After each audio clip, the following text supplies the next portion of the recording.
kuri arero boigoni gomuraibu ensi ya Kenya muske Dr. William Samoei Ruto nyakabugikirana amo gosanga amo negati ya mikro asensemelia ya Kericho mnenchira moyo kwane kinga serikali ye county ya Kisini go ebegetemero birsene yokubaterana amo na serikali NNM okwana chinga kecho ni gomuske Ruto aberga otamna nerebuya abakenya bange kwelikia asomurobrio o Social Health Authority mnenchira moyo kwane kinga babirwa konyora abakorubuya kurwase wizara yobochen.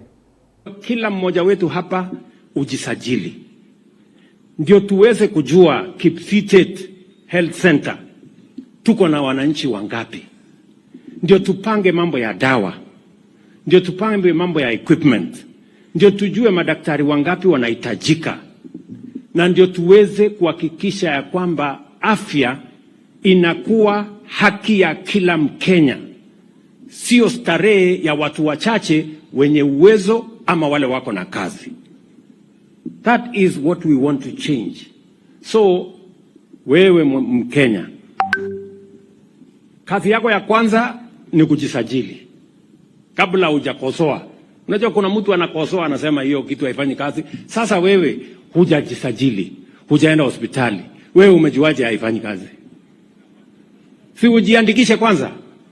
Wacha niulize kwa hii mkutano, wangapi wamejiandikisha? Mmejaribu. Naona mmejaribu.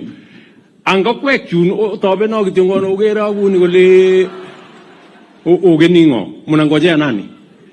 Sasa wewe mimi nauliza wewe, unaona hao wananchi karibu 20% wamejisajili.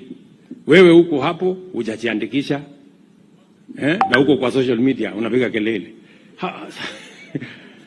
Tafadhali kila Mkenya kwanza, kabla hujatoa maoni, kabla hujalalamika, kwanza jiandikishe. Alafu ndio saa ile unaongea maneno huko ndani, ndio tupangane huko ndani. And I want to promise you, hii kitu mimi nimefuatilia maneno hii ya NHIF from 2013